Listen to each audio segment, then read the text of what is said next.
Welcome, friend. Lie back into the straw and shadows of forgotten centuries. The candle is lit, the hour is late, and the body is still warm. Tonight, we begin a different kind of history. Not a story of kings and battles, but of bones and breath, and what people believed the body could still offer. Once it had stopped moving. This is the quiet, unsettling tale of corpse medicine, where the dead were not buried right away. They were studied, tasted, ground into powders, and stirred into wine, not out of malice, not out of madness, but out of hope. Hope that the body might still heal another. For many centuries in Europe, the line between medicine and the macabre was soft. It wavered like smoke in a cold room. What today might seem impossible or even grotesque was, for them, simple common sense. The body contained force, life force, humours, spirits, and when that life ended, the force did not always vanish. It lingered, seeped, settled in bones, in fat, in the pulse that had only just stopped beating. If one knew how to draw it out, it might still be used. A second life borrowed from the first. This idea was not new. It is older than the word doctor. In ancient Mesopotamia, healers anointed the sick with oils taken from the dead. In Egypt, the body was preserved, not to be feared, but to remain useful. The mummies of pharaohs were not only kept whole as vessels for the afterlife, they were sometimes stolen, ground into powder, and sold across continents. Traders carried these dry remains into apothecaries, where jars were labelled with names like Mumia Vera, genuine mummy. It was prized, expensive. In some towns it cost more than saffron. And why not? Mummies were believed to contain natural bitumen, that dark oily resin thought to have healing powers. To swallow a pinch of it was to drink the residue of ancient royalty, a kind of sacred dust. The Romans had their own methods. In the gladiator arenas, after the clamour of steel and the silence that followed, spectators would sometimes rush down to collect the blood of the fallen. Still warm, still thick with rage and life, they would drink it, sometimes raw, sometimes stirred into wine, especially those afflicted with epilepsy. It was believed that the vitality of a man who had died violently, who had died with fire in his eyes and movement in his limbs, might restore balance to a body that had lost its way. It wasn't considered wrong. It was considered brave. Even Roman physicians, educated and well-versed in humoral theory, did not always reject these ideas. The body was a site of transformation, a passage. To eat of it was not sacrilege. It was science of a kind. Early versions of it. And while this may seem distant, even absurd, we must remember that they had no antibiotics, no sterile gloves, no certainty, just aching bodies and books full of theories, and so they reached for what they could. These traditions did not die with Rome. They travelled, changed costumes. The early Christian world absorbed some ideas and rejected others. Eating flesh was a delicate matter now. The Eucharist had already shaped people's minds around the concept of sacred consumption. Bread as body, wine as blood. But that was spiritual, symbolic. Still, it planted something. The idea that the body could nourish another beyond its death, that it could be holy, that it could be help. In medieval Europe, medicine was a strange and shifting landscape, filled with saints, snakes, and scribes. And as the centuries passed, the concept of corpse medicine settled into that landscape with quiet persistence. Physicians read Galen and Hippocrates, but they also read Pliny and they memorized charts of humors, hot and dry, cold and wet, but in the corner of their studies they kept jars of bone ash and bottles of blood, just in case. Not every corpse was suitable. Some were better than others. Youth was favored. Sudden death was prized. The body of a man who had died violently was considered especially potent. Executed criminals were often used. Their bodies were public, their deaths official. It was convenient, and so, after the rope snapped or the blade fell, the watchers would gather, not in horror, in hope. A liver might be removed, a strip of skin dried and powdered. Sometimes the fat was rendered into a balm for joint pain, called human grease. It was believed to draw illness from the body like a sponge soaking poison. There were recipes, preserved in the margins of grim medical books. A tincture of blood in wine to warm a cold constitution. Powdered skull to calm epilepsy. The moss that grew on a buried man, bones known as usnea, or moss of the skull, was scraped off and steeped into tea. Even the breath of the dying was thought to hold power. If captured in a glass and inhaled quickly, it might ease lung trouble. This is not metaphor. This is recorded. Apothecaries kept quiet shelves of these materials. They sold them discreetly, sometimes with Latin labels, sometimes with symbols. It was not always clear where the ingredients came from. No one asked too many questions. They were for healing. That was enough. And it wasn't always done in secret. Some of the greatest medical minds of the Renaissance discussed corpse medicine openly. Paracelsus, the Swiss physician and alchemist of the 16th century, believed that each body carried a unique signature, a kind of cosmic imprint. He suggested that the essence of a man might be captured and transformed into medicine through alchemical processes. He wasn't alone. Surgeons and scholars debated the best way to extract life from death, to cleanse it, to channel it, to use it. This was not necromancy, not in their eyes. It was closer to chemistry, or even faith. The idea that the body, which had been the vessel of a soul, could not be entirely empty. That something lingered, something useful, something divine. Of course, not everyone agreed. There were critics, clergy who frowned, physicians who scoffed, but none of them could deny the desperation of their time.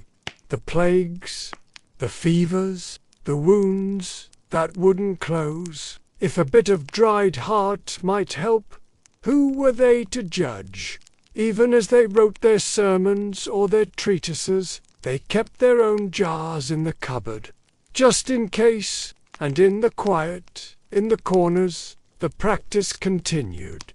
It adapted as medicine changed, as knowledge grew. But always beneath it all remained that ancient belief that the body was not just flesh, that it held something more, and that if handled carefully, even death could heal.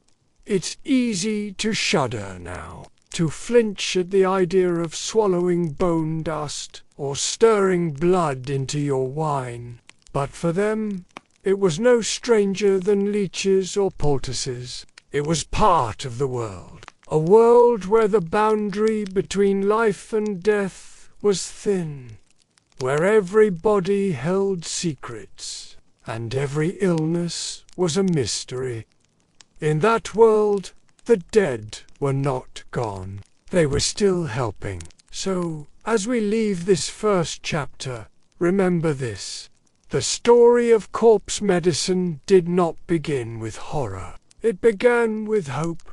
Strange, tender, and a little desperate. The hope that the body, even in death, might give something back, might ease a pain, might steady a breath, might, in its own way, say, "I am still useful." And the story does not end here. Next, we'll slip into the rooms where these medicines were made, where powders were mixed by moonlight, and blood was bottled before it cooled, because to understand how people healed with the dead, we must first see how they prepared them.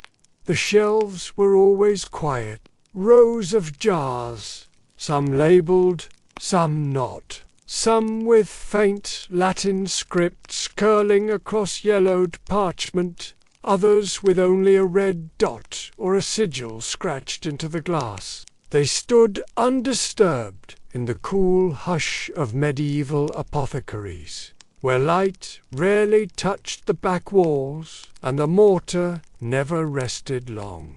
Here, medicine didn't smell like mint or lavender. It smelled of old cloth, dried iron, and something earthy beneath the herbs, because tucked between the valerian and the wormwood, between the mandrake root and the barley flower, there were things taken not from fields or forests but from bodies.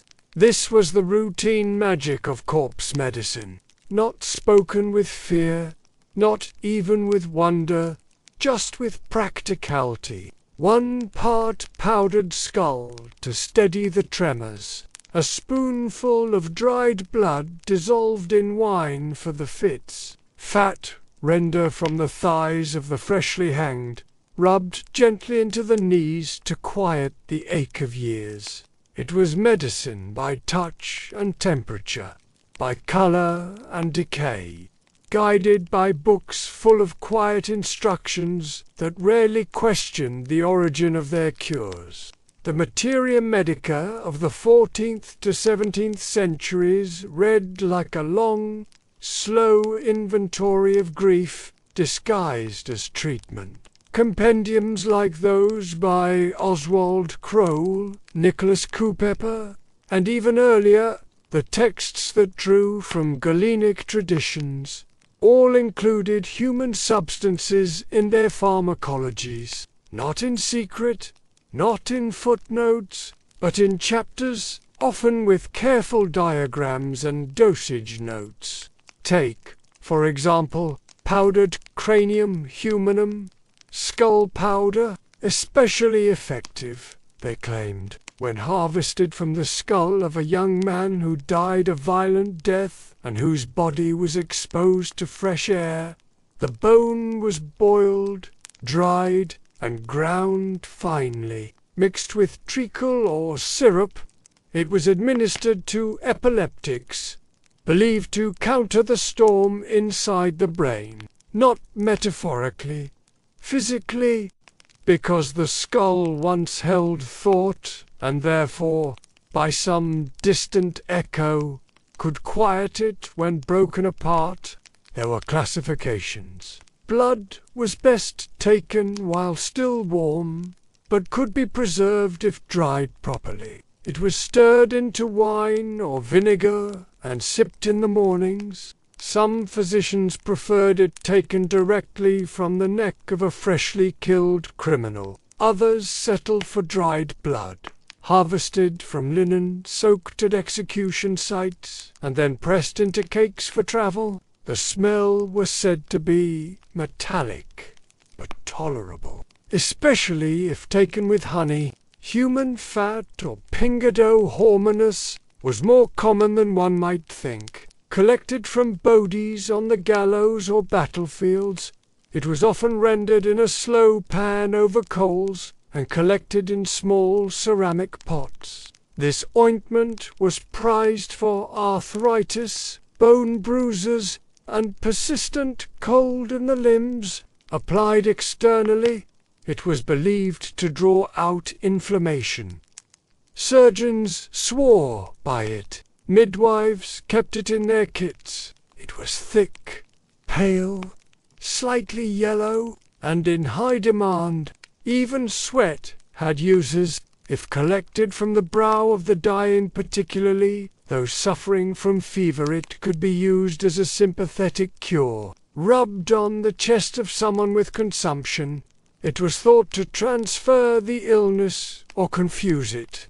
Illness, in this theory, could be tricked, distracted, or bribed. It was not just a condition, but a presence, one that could be reasoned with.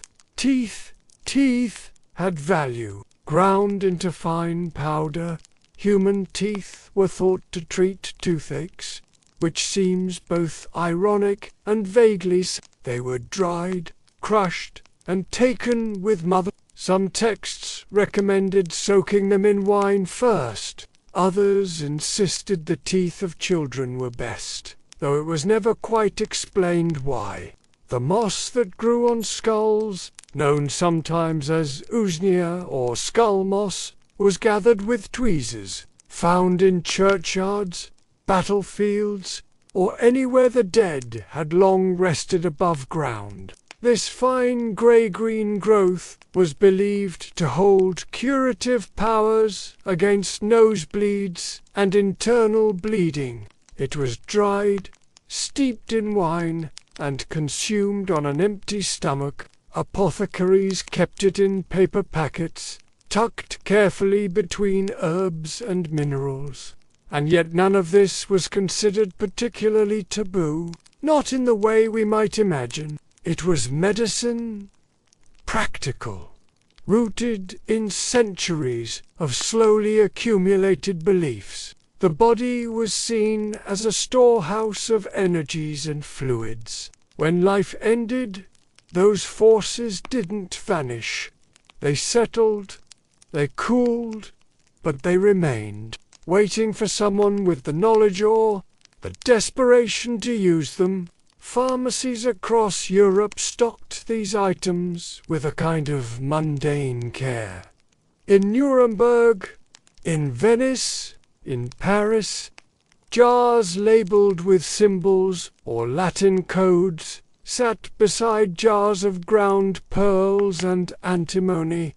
The records are clear. Inventories list Mumia vera, real mummy flesh, sold by the ounce. They list sanguis hominus, human blood, preserved in honey or spirits. They list cranium pulveratum, powdered skull, stored in waxed paper or blown glass. And still people came. To buy, to ask, to trust.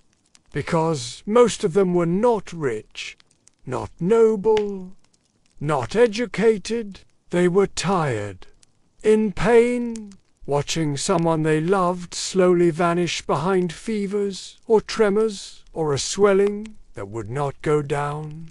If someone whispered that a scrap of dried lung or a spoonful of marrow could help, why would they refuse? The physicians didn't always advertise these cures, but they rarely rejected them.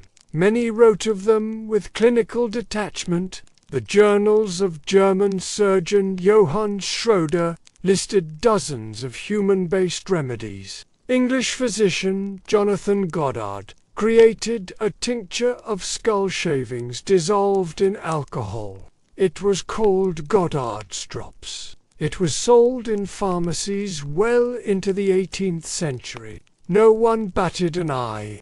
Even royalty used these cures. King Charles II of England is said to have carried a small vial of King's drops, a medicine made from powdered skull, which he took to ward off weakness It was common, unsurprising. The body of a dead man, in this logic, was not a corpse. It was a cure, of course. Some argued. Some hesitated. Theologians debated whether using the body this way disturbed the soul's rest. Physicians questioned the cleanliness, but the objections were soft and often ignored, because the suffering was loud and the remedies were ready. In some places, laws tried to keep up. Authorities debated how to regulate the collection of human remains. Some towns restricted who could take from gallows. Others required permits for graveyard moss. But enforcement was rare. Demand outpaced discomfort, and the jars stayed full. The language used to describe these cures softened them. The word mummy no longer meant a wrapped Egyptian king, but a brown powder used in medicine. Fat became unguent, blood became spirit. It was not about deceit. It was about distance, about making the body easier to consume, easier to believe in.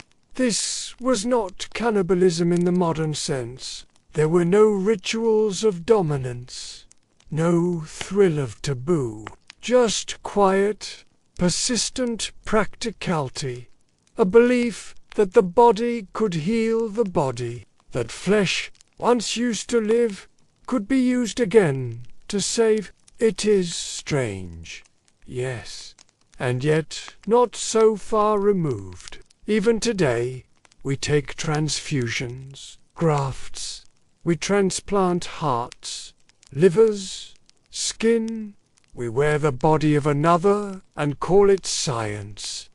Because it is. But the medieval world did not separate science from soul. They saw both in every drop. As we leave this second chapter, the shelves grow dim. The jars are back in place. The mortar rests on its side, and the apothecary prepares to close.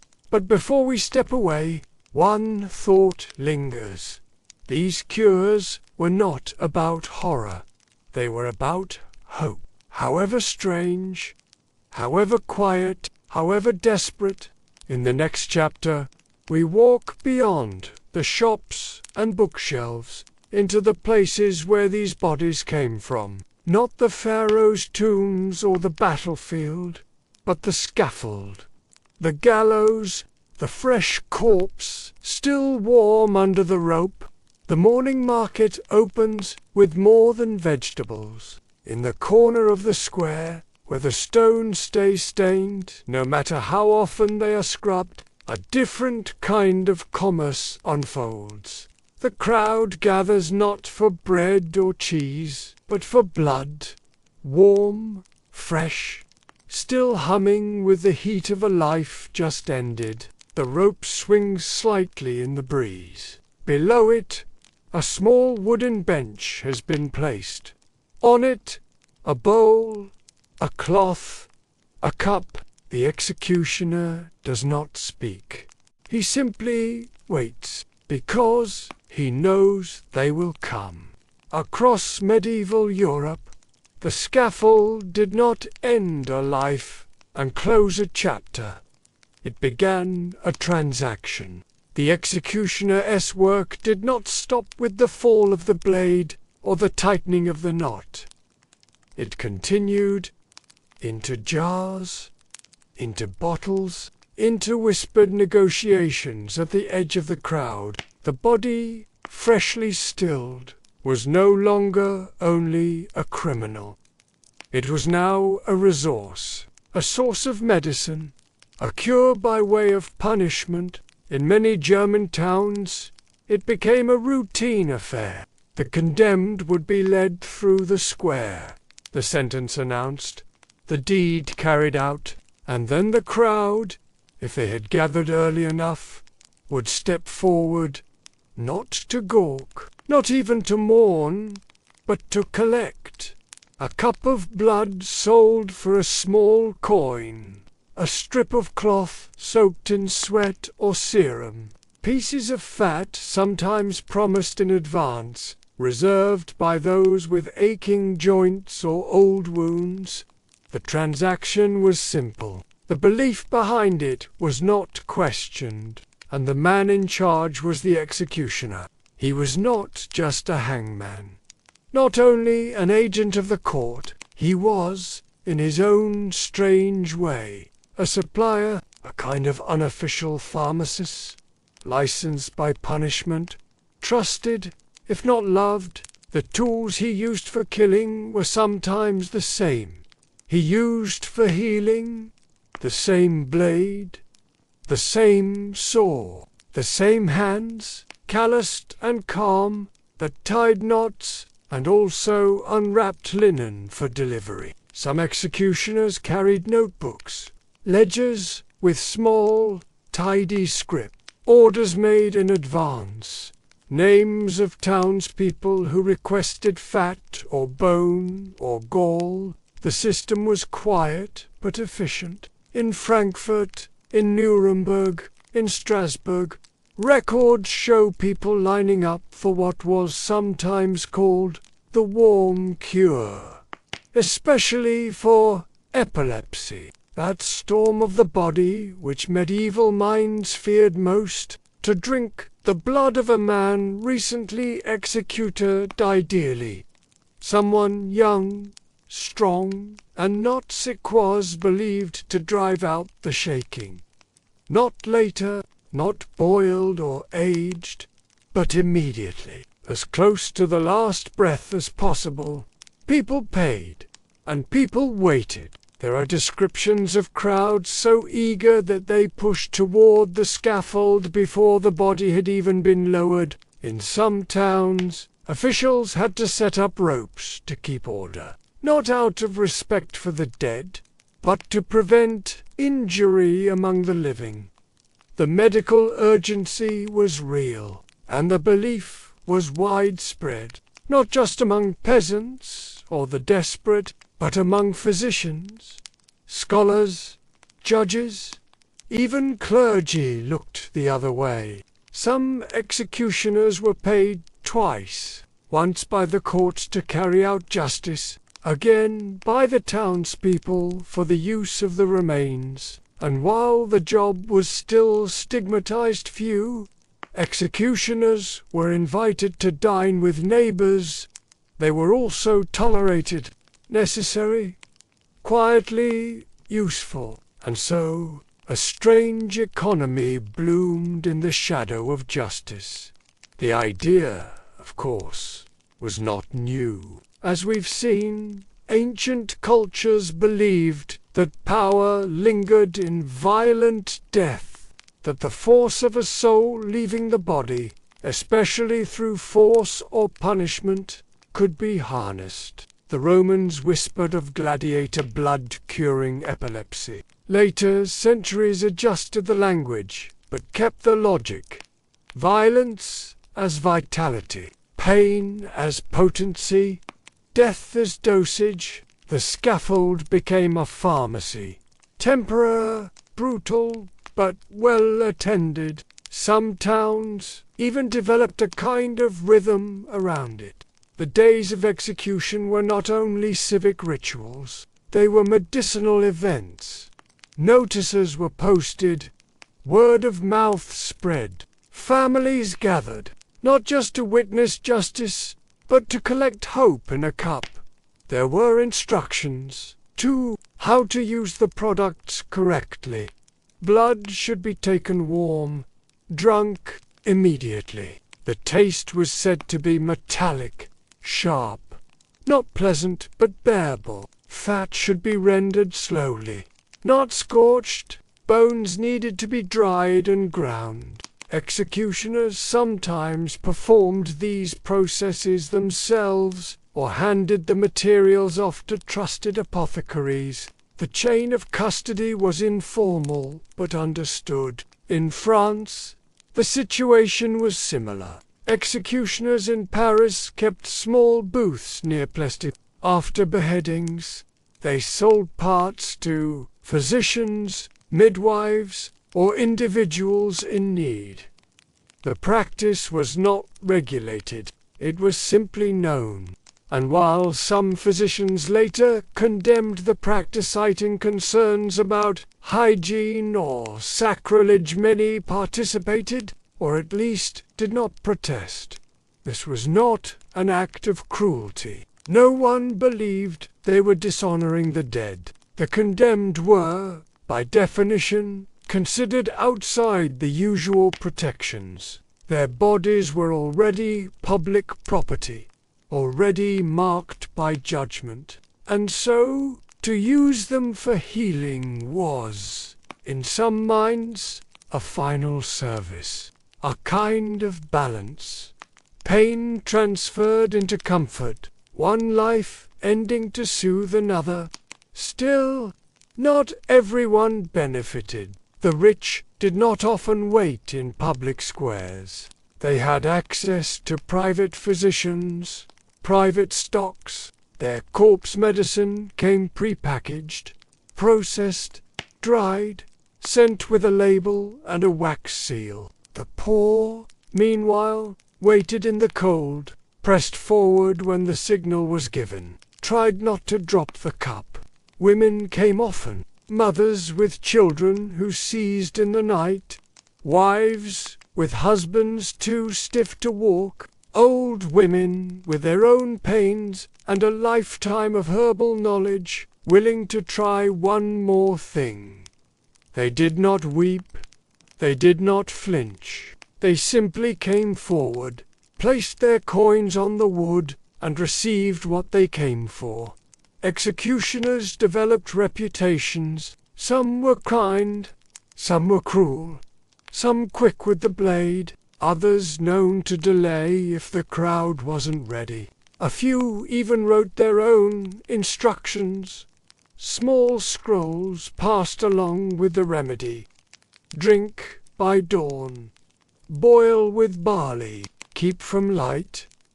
The advice was rarely scientific, but always earnest. Not all cities allowed it. Some towns banned the sale of remains outright. But enforcement was inconsistent. Laws passed in the morning were ignored by twilight. Medicine, after all, cared little for legality. It cared for results, and stories of healing of a child who stopped shaking, of a man who stood again spread faster than ordinances. The ethics were rarely discussed. The dead were already condemned, their fate sealed, and if their bodies could ease suffering, why not use them? It was not cannibalism in the ritual sense. It was medicinal. Clergy disagreed among themselves. Some condemned it quietly, others rationalized it as charity, and so the scaffold remained not just a place of ending, but of exchange, a site where pain turned to promise, where crowds gathered not only to watch, but to hope. Not everyone was saved. The remedies failed more often than they succeeded, but still they came. Because when the usual cures failed, when prayers had worn thin, there was always the rope and the man who stood beside it. As we leave this chapter, the square is emptying. The bench is wiped clean. The rope hangs still, and the jars are full again, not with fear, not with vengeance, but with the strange, silent hope that anybody might yet offer help. Next, we'll descend into the anatomy rooms, not the public squares, but the hidden spaces where corpses were dissected by candlelight, where scholars drew diagrams from flesh and called it learning, where the body became not just medicine, but map. There are places where the sand never forgets, where the wind passes over old stone and stirs not just dust, but names. Names of men and queens and scribes and embalming priests, names folded into linen and resin and sealed away beneath the desert for centuries. In the dry silence of Egyptian tombs, the dead once waited for eternity. But eternity, as it turned out, had a shipping schedule. Long before European apothecaries ever labeled jars with words like Mumia Vera, caravans were already moving. Not just spices and silk and glass beads, but something more brittle, something darker, wrapped in cloth, then canvas, then crated for ships. The bodies of ancient Egyptians began their second lives, not as kings, but as cures. By the time the Renaissance opened its hungry eyes to the past, mummy flesh had become a commodity, a medicine, a rumor of immortality powdered into teaspoons. The idea that Egyptian mummies held healing power was not born in Europe, but it found its most eager customers there. The logic was ancient. If a people could preserve their dead for thousands of years, then surely some of that longevity lingered in their flesh. Some called it magical. Others called it scientific. Most didn't ask. They simply bought what they were told would heal. The word mumia was confusing from the start. In Arabic, it referred to bitumen, the thick black resin found in natural deposits and used in somewhere along the way, Europeans began to conflate the resin with the bodies it preserved. And then, as merchants saw the growing demand, they simply merged the two. Mumia became not just the substance, but the whole thing. Flesh, bandage, resin, and rumor ground together into a dark, bitter powder. Apothecaries stocked it in little packets. Some labeled it with its source.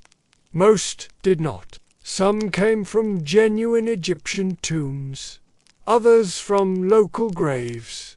Forgery was common. Bones of beggars sold as those of pharaohs, corpses steeped in pitch and wrapped hastily to mimic the texture of the real thing. The truth mattered little. What mattered was the label. Authentic or not, it sold. In Venice, in Florence, in Marseille, ships unloaded crates of human remains. Merchants paid handsomely for access to older tombs, hiring locals to retrieve whatever they could under the cover of night. Egyptian authorities turned a blind eye or participated outright.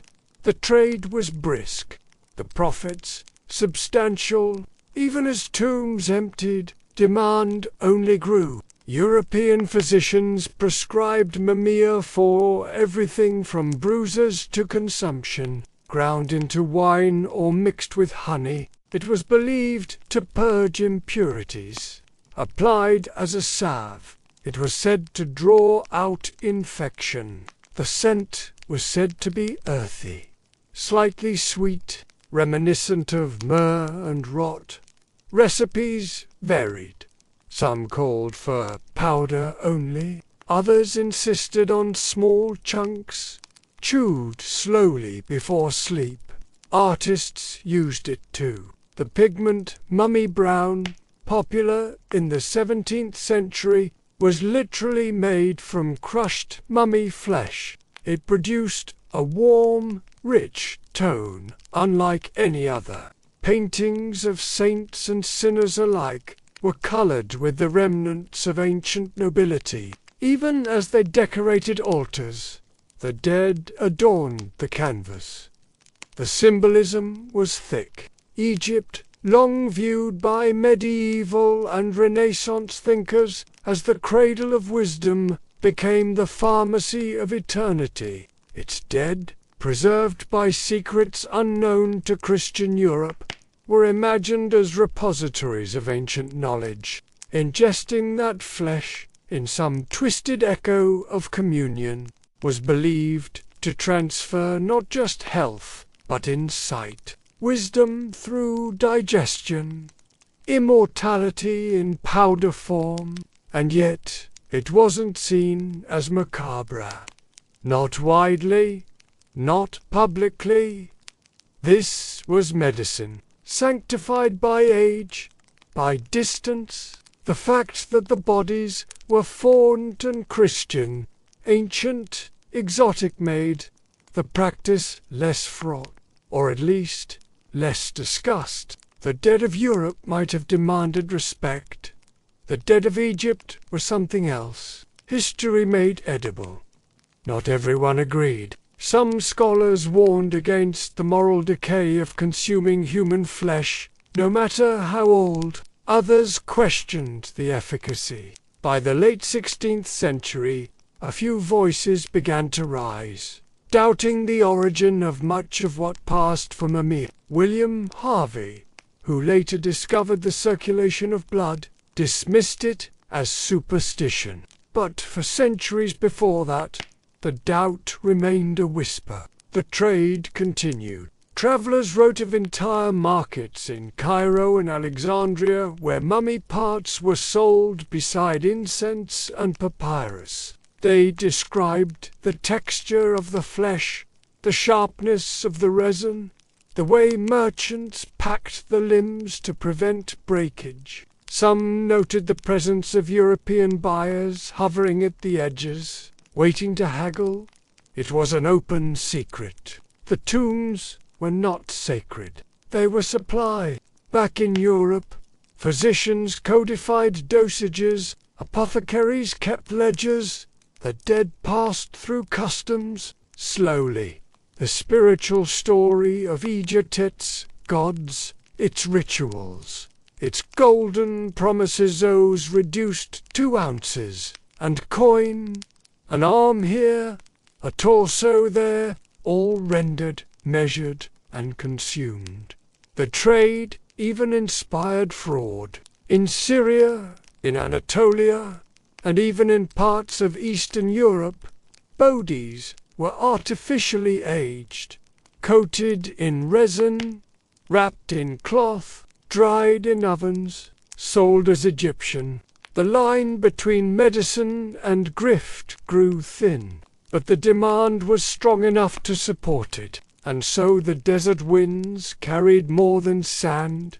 They carried names, erased now, faces, ground into pigment, histories, swallowed with wine. The people who once built pyramids, who prayed to Anubis, who etched stories into tomb walls, now passed anonymously into the bloodstreams of strangers far away. Their eternity, once promised, was spent in dozers.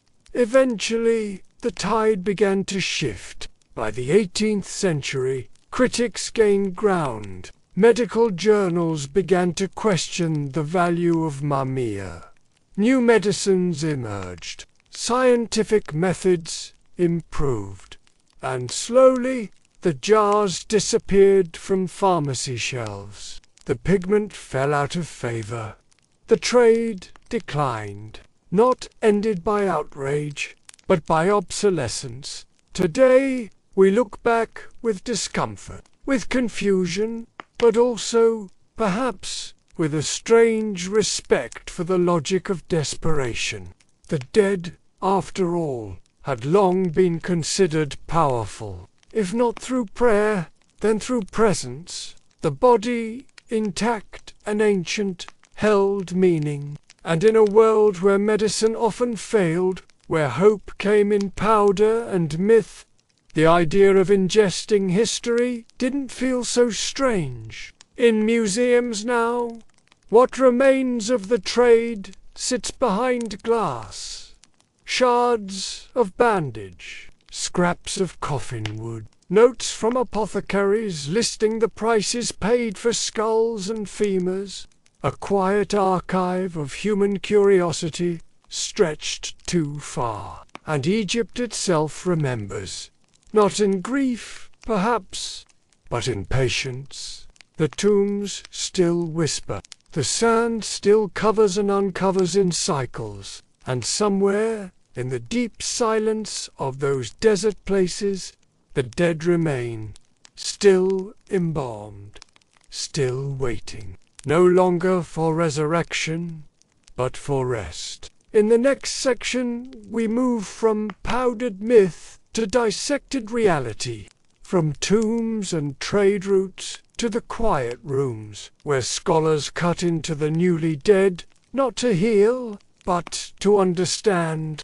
where knowledge was carved into being with knives, and where the line between reverence and curiosity grew thin beneath the candlelight.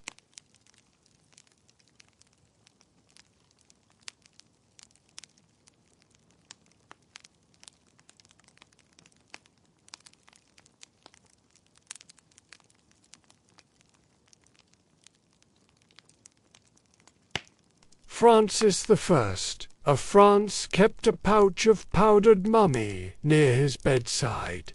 Not a souvenir, not a curiosity, but a medicine. He believed, like many around him, that the remains of the ancient dead, specially those embalmed and preserved, carried vitalitaire, energy, something stolen from time itself. When his joints ached or his strength faltered, he would ask for the powder, sometimes sprinkled into wine, sometimes mixed with syrup, swallowed without question. Charles II of England was even more enthusiastic.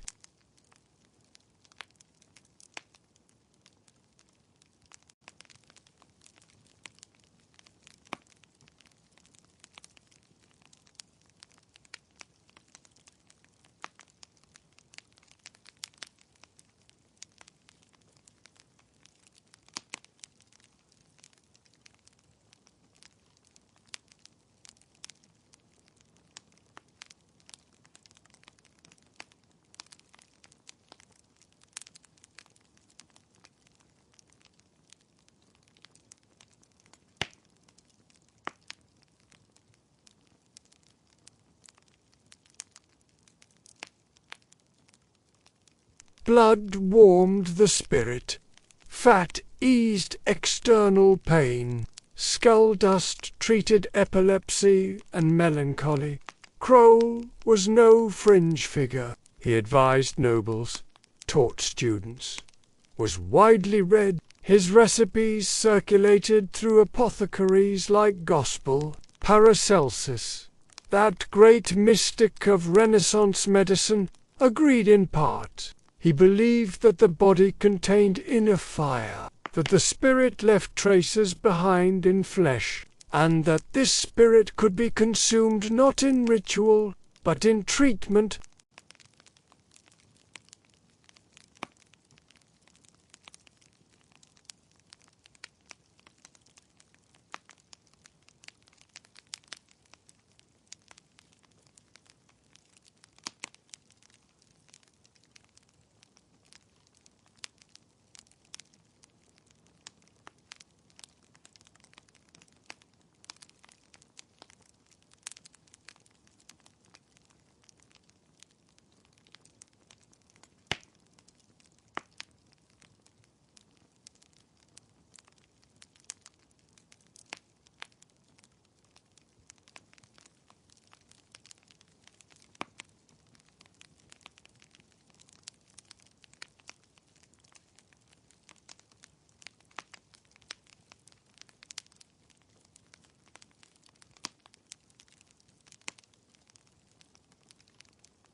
In the centuries where bells marked both mass and execution, the body was a holy thing, created by God, animated by soul, destined for resurrection. This was not metaphor. It was doctrine. The body was a temple, the flesh sacred, the bones a future vessel for eternity. And yet, on quiet afternoons behind monastery doors and in the back rooms of cathedrals, these same bodies were boiled, dried, powdered, and prescribed.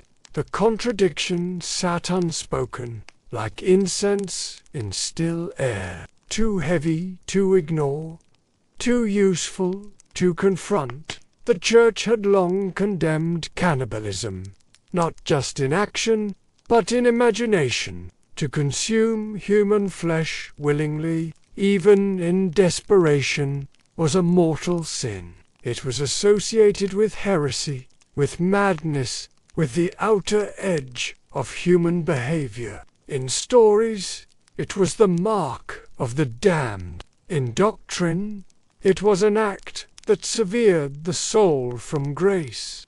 And yet, as corpse medicine became more common across Europe, the clerical response was not thunderous condemnation. It was something quieter, a studied silence. It wasn't that church officials didn't know. They did. Apothecaries supplied monasteries. Priests administered tinctures made from human remains. In some cases, shirt-sewn hospitals kept records of corpse-based treatments. They noted the dosage, the recovery time, the cost. The body of Christ was not the only flesh that passed the lips of the faithful. But unlike the Eucharist, this flesh was never spoken of in sermons. There were attempts to reconcile the difference. Some theologians argued that corpse medicine was not consumption in the sinful sense. It was medicinal. The intent was not to desecrate, but to heal. In moral theology, intention mattered, and the dead used in these cures were not killed for food. They were already gone, their flesh a resource, not a victim. Some even framed it as charity, the dead serving the living in one final act of usefulness, a sanctified recycling. Others, particularly in Protestant circles, were less comfortable. As the Reformation broke open the old unity of the Church, new questions emerged. If Rome endorsed the use of relics, bones, and blood of saints as spiritual conduits, was corpse medicine not just an extension of that logic? Protestants, who rejected the veneration of relics, often condemned corpse medicine alongside it. They called it idolatrous, superstitious, a corruption of both science and faith. But even then, the condemnation was selective. In Lutheran regions, some physicians quietly continued the practice, framing it not as religious but rational. In Calvinist circles, stricter views on bodily integrity led to more hesitation, and yet none of these divisions produced a consistent stance. Instead, they produced a patchwork. In some towns, a priest might condemn human fat in ointment, while using powdered skull in his tea. In others, a bishop might decry the trade of relics, while approving a hospital order for man's grease. The body of doctrine bent to the body in need. Part of the confusion lay in the nature of Christian sacrifice. The central ritual of communion involved the symbolic consumption of flesh and blood. It was sacred, but also strange, especially to outsiders. Accusations of cannibalism had haunted early Christians in Roman times. Now, centuries later, real consumption of real bodies blurred the metaphor. Theologians stepped carefully. Too much criticism of corpse medicine, and they risked drawing attention to the weirder parts of their own liturgy. There was also the question of consent.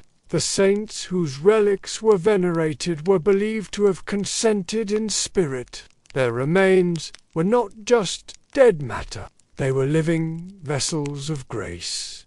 But the corpses used in medicine were anonymous. Criminals, outsiders, foreigners, Egyptians, heretics, people without names, without relic status. This lack of sanctity made them usable, but also untouchable. No need for reverence, no requirement for ritual. Their flesh was not holy, just useful. This theological loophole allowed the practice to continue without official endorsement. It was never declared righteous, never declared evil, just not mentioned. The Church's silence was practical. To forbid the use of corpse medicine outright would have required banning practices that were deeply embedded in both secular and religious medical care, and for all its heavenly goals, the Church still ran hospitals, still treated plague, still tried, in its own way, to keep bodies alive. And so the clergy administered last rites to patients, while apothecaries applied salves made from human remains. Confessions were heard as tinctures of blood were swallowed. The sacred and the macabre existed side by side, separated only by tone, by the softness of a whisper, by the turning of a page. In Catholic Spain, records show that some monasteries purchased mumia from North African traders. In Italy, churches near hospitals often hosted both relic processions and corpse medicine distribution on the same day. One room for prayer, one room for poultices. No contradiction, at least not out loud. The Jesuits, ever meticulous, occasionally debated the theological implications. A few treatises survive, raising quiet concerns. Was using human bone powder a desecration of the image of God? Did the practice echo pagan rituals? Was there a risk of scandal? The responses were measured. The practice, they concluded, was not ideal, but neither was it heretical, as long as the intent remained healing and not hunger. It could be. For the Church, this silence was a strategy. Noise drew attention. Debate opened doors. And the truth was, people needed healing, especially the poor, who lacked access to newer remedies, especially the clergy themselves, who aged and ached like anyone else, and so the jars remained on the shelves. The powders passed through fingers, the prayers continued, and the contradictions stood quietly in the back pew, unacknowledged but undeniable. Over time, the growing influence of Enlightenment thinking began to erode this silence. As science detached itself from theology, the justifications grew thinner. Physicians stopped citing spiritual essence. They spoke instead of empirical evidence. And when that evidence failed to support the efficacy of corpse medicine, the practice slowly waned. Not from outrage, not from revelation, but from Even then, the Church rarely commented. No grand statements, just a quiet retreat, a slow exhalation, as if a long tension had been held and finally released, as if the flesh had served its purpose and could be allowed to rest. Today, the archives hold the echo. Letters between monks, discussing dosages, ledgers listing pulvis ex ossibus, marginalia in sermons, carefully scratched out. The silence, in retrospect, was not empty. It was full of hesitation, of internal debate, of human frailty pressed against divine ideal, and perhaps that's the truest theology. Not certainty, but contradiction, not dogma, but doubt. A body said to be sacred, yet used like soil. A death said to be honored, yet ground into powder. A church meant to guide, caught instead in a long and awkward pause. In the next section, we move away from pulpits and powder jars into the homes of the common folk, where healing didn't come from mummies or universities, but from what could be gathered, borrowed, or whispered at midnight. A world of bone charms, burial dirt, and mothers who stirred their teas a little too carefully. It always began in the kitchen, or in the garden, or in the damp root cellar where jars lined shelves like quiet ghosts. For most people in medieval Europe, healing was not a matter of scholars or scripture. It was a matter of knowing where the herbs grew, of remembering what grandmother once said when the baby wouldn't stop crying, of taking what could be found and making it do. Beneath the bright chatter of noble physicians and the stern declarations of clerics, there was another kind of medicine, one passed in whispers, one that belonged to women who knew which bones to boil and which flowers to leave untouched. This was not the corpse medicine of apothecary shops. It did not arrive wrapped in Latin. It was not labelled with ink or sealed with wax. It came instead from stories, from customs too old to trace, from midwives who did not call themselves doctors, but who held more bodies in their arms than any man with a university degree. These women's, sometimes praised, sometimes feared, held the knowledge of flesh and rot and renewal in their fingers. And when they needed to ease pain, or banish fever, or keep a mother from slipping after childbirth, they used what they had, which sometimes meant the dead. Take the moss of the gallows. It was said that if you scraped the green fuzz from the wood beneath a hanged man's feet and boiled it into a tea, it could stop bleeding, not because of chemistry, but because of something stranger. The man had died suddenly. Without warning, his soul startled from his body like a bird. The moss, feeding off that moment, took in a kind of power, and so it could be used, carefully, only by those who knew how to whisper to it first. Or skull cups. Hollowed bits of cranium used to serve herbal brews. It was not just about the vessel. It was about the idea that drinking from the dead could carry their strength into your own bones, especially if the skull belonged to someone strong, a soldier, a man who had never lost a fight. The skull was passed down, never mentioned to the priest, and always stored in a clean linen cloth. It was not shown to neighbors, but it was used. When needed, then there was corpse fat, rendered in secret, stirred slowly over fire with rosemary, and beeswax to make a salve, applied to bruises, to broken bones, to joints that refused to bend in winter. The fat came from unclaimed bodies, or from the executed, not stolen, just collected quietly, because the healing came from what the body had already given up. No harm done, no soul disturbed. Only the warmth that lingered in the flesh, coaxed into one last act of usefulness. Folk healers did not write treatises.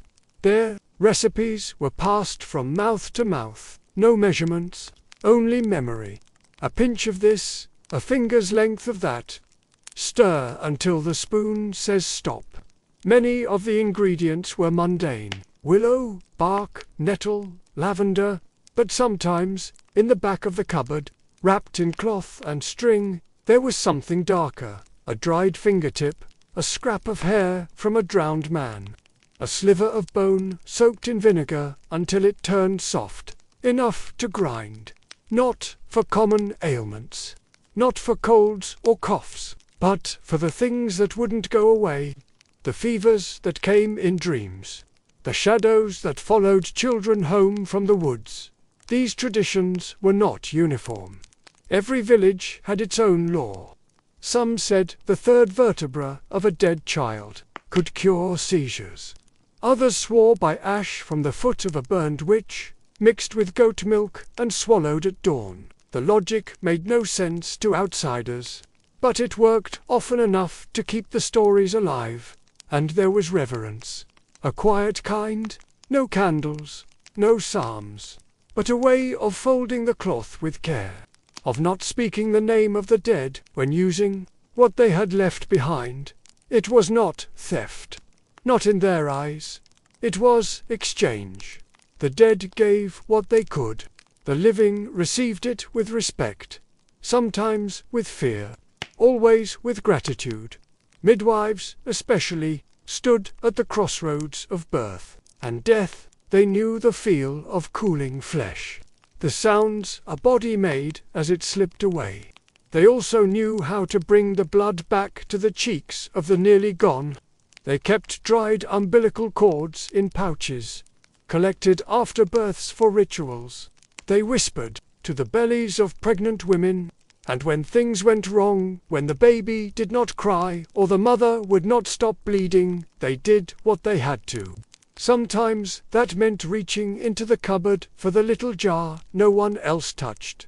The church watched, sometimes, with one eye. Officially, many of these practices were condemned. Superstition, witchcraft, evidence of the devil's meddling.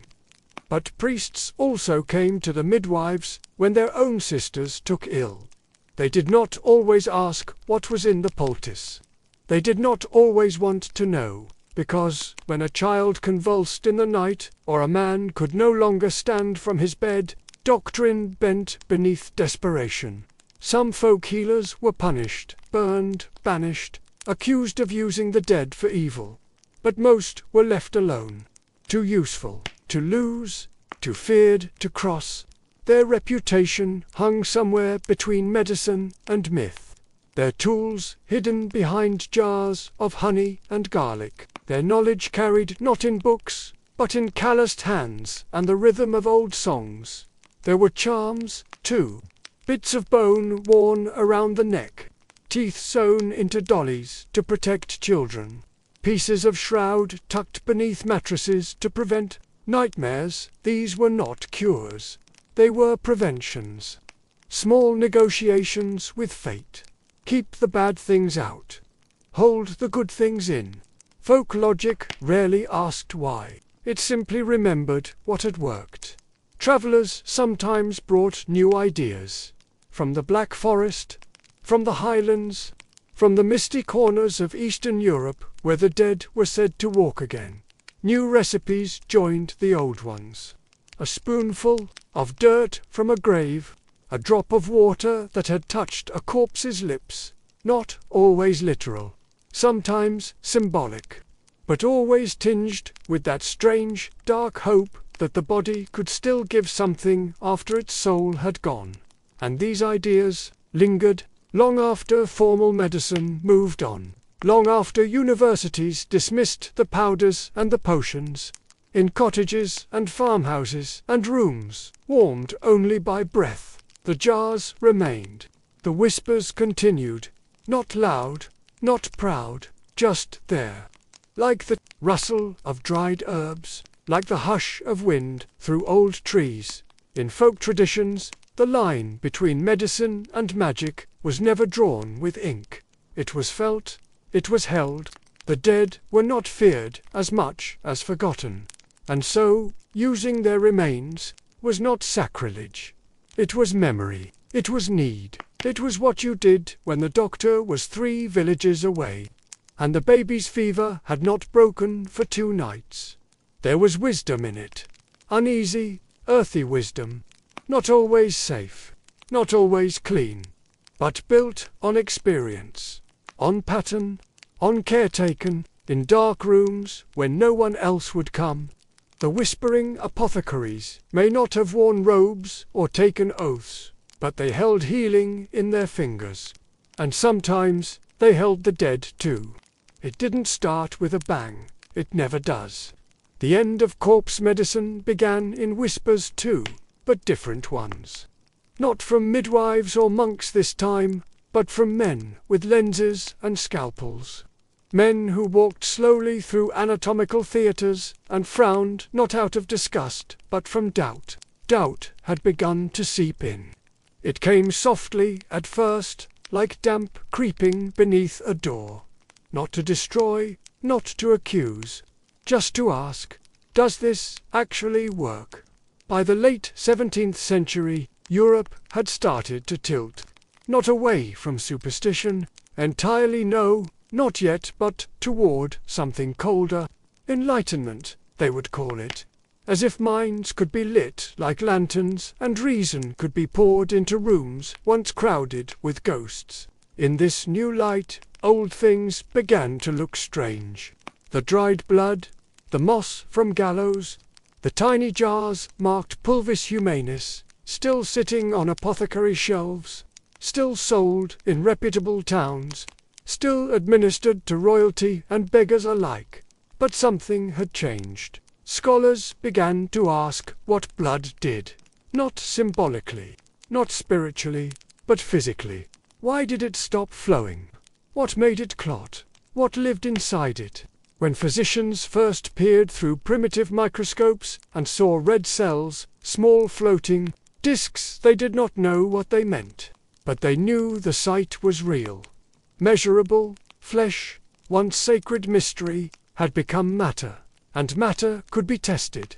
If human fat cured joint pain, then why?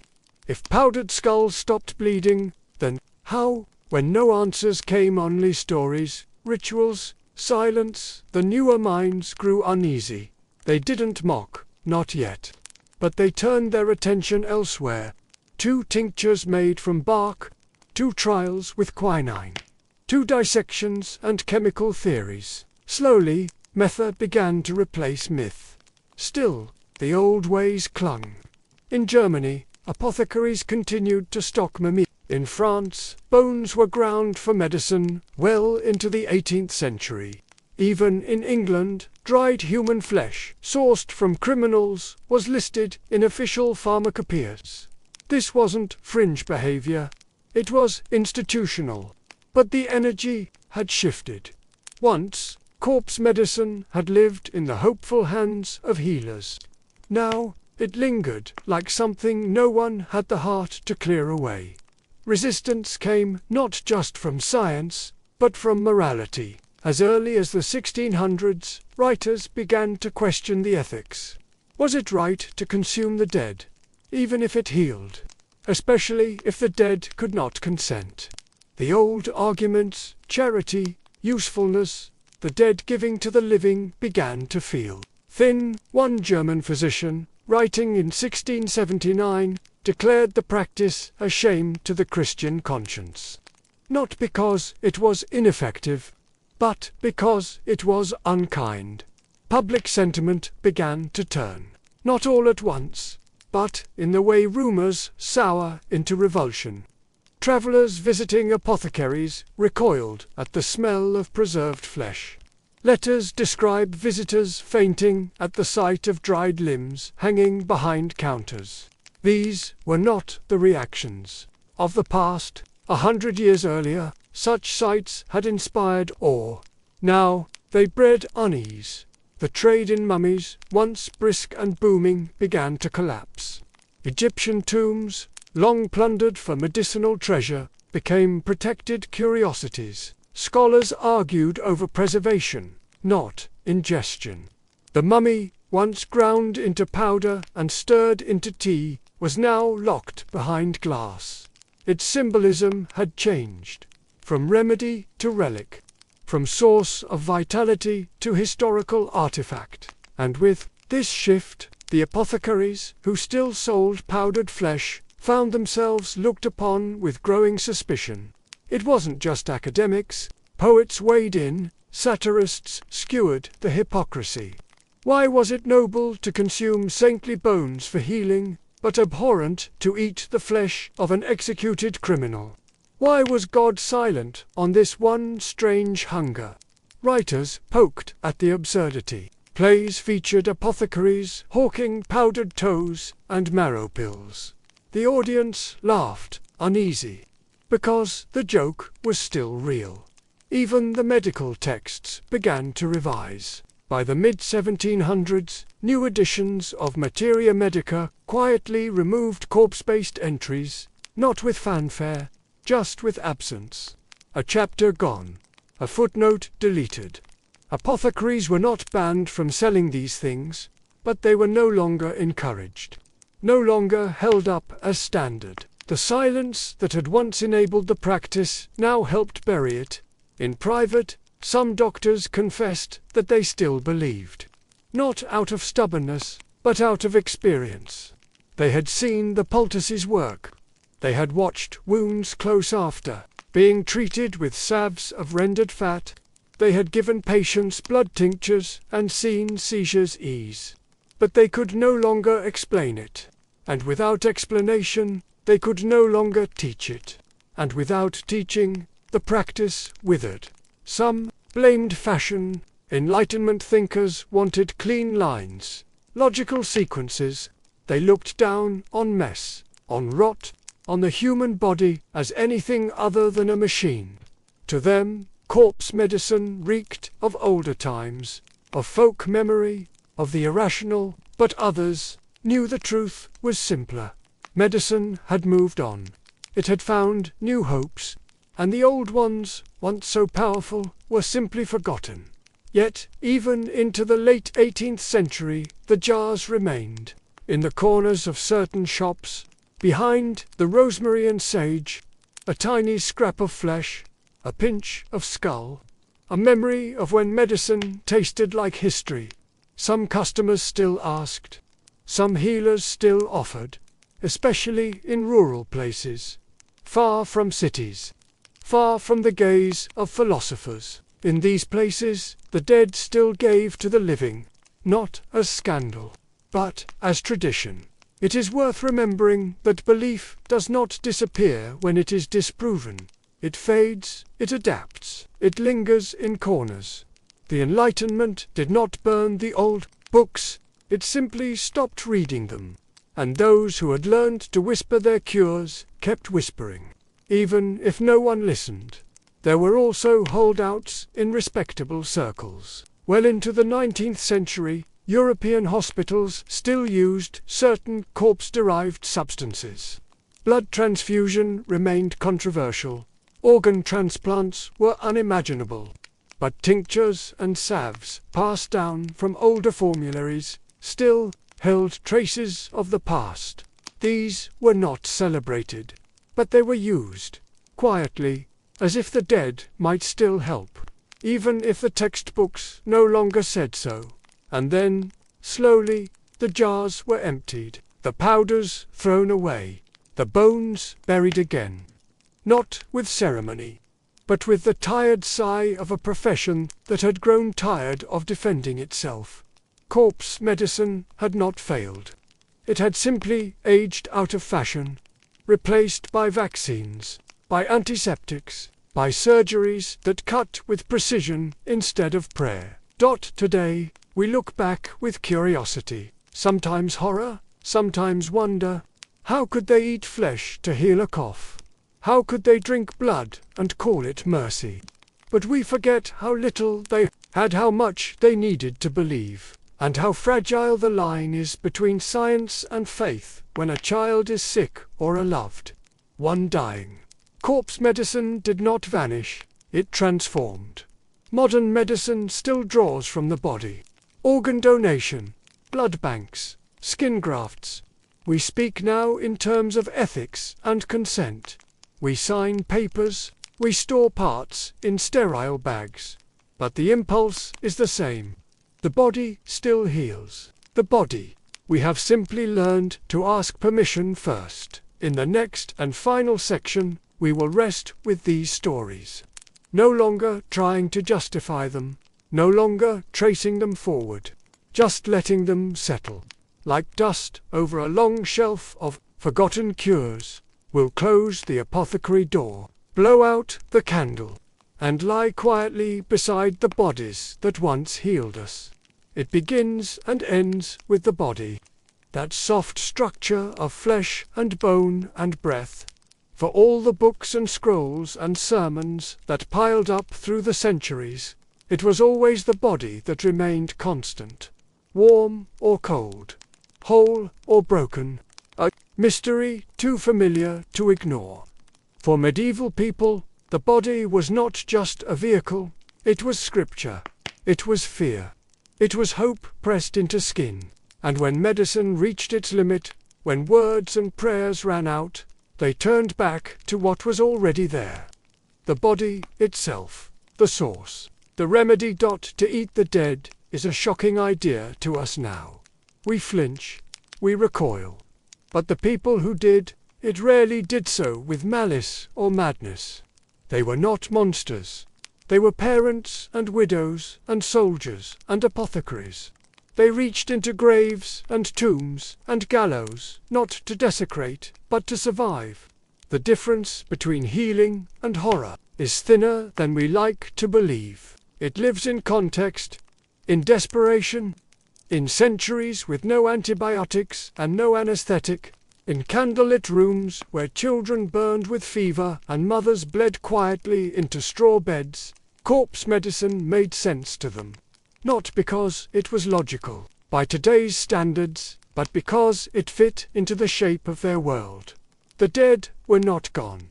They lingered. In dreams, in relics, in the corners of churches. Their presence was both sacred and useful. A saint's bone could bless a town. A criminal's fat could soften a wound. A dried heart could protect a traveler. Death was porous. The veil thin. One body ending didn't mean its story did. We forget how closely they lived beside death. It did not hide in hospitals. It walked the streets. It rang church bells. It was stitched into lullabies. The living and the dead were neighbors, sometimes even roommates. And so taking something from the dead did not feel like theft. It felt like inheritance, like borrowing fire from a candle already extinguished, just enough to light one more night. They didn't have the luxury of metaphor. Their healing was physical, tactile. The same hands that buried the dead sometimes stirred their ashes into wine. It was not an act of cruelty. It was grief looking for something to hold. And in a world where illness could arrive in a single breath, people held tight to whatever worked, or seemed to work, or once worked for a neighbor's cousin's child. In the face of unknowing, repetition becomes ritual, and ritual becomes belief.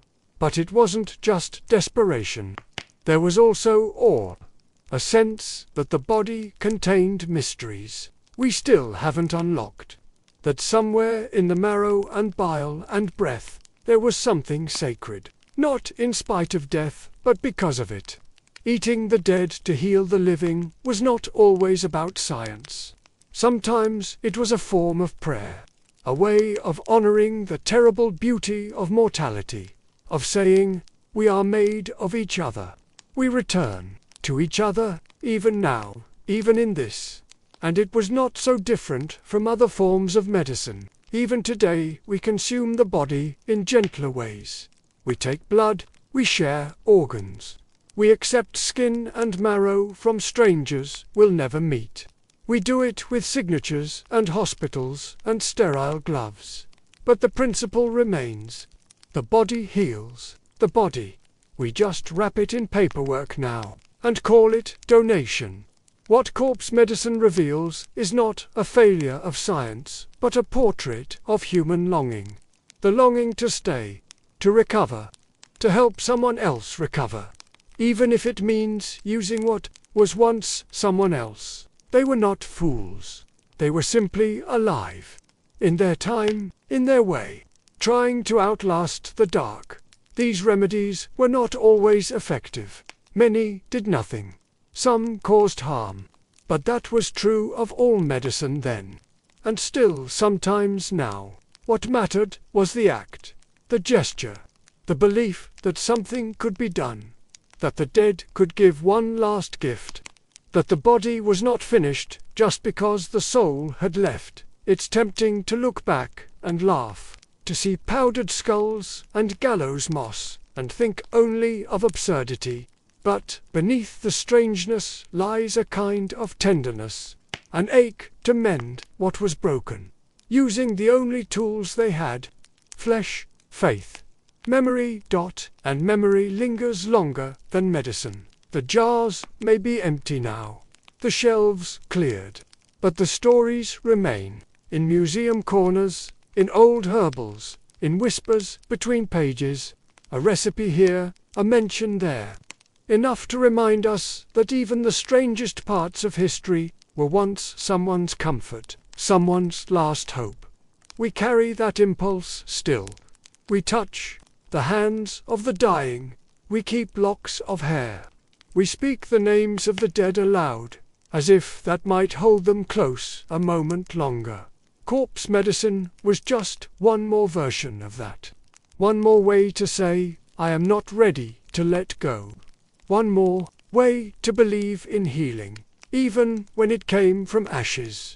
And maybe there's wisdom in it, not in the powders, not in the recipes, but in the willingness to keep trying, to use what's left, to find warmth in the coldest things. The heart of corpse medicine was not death.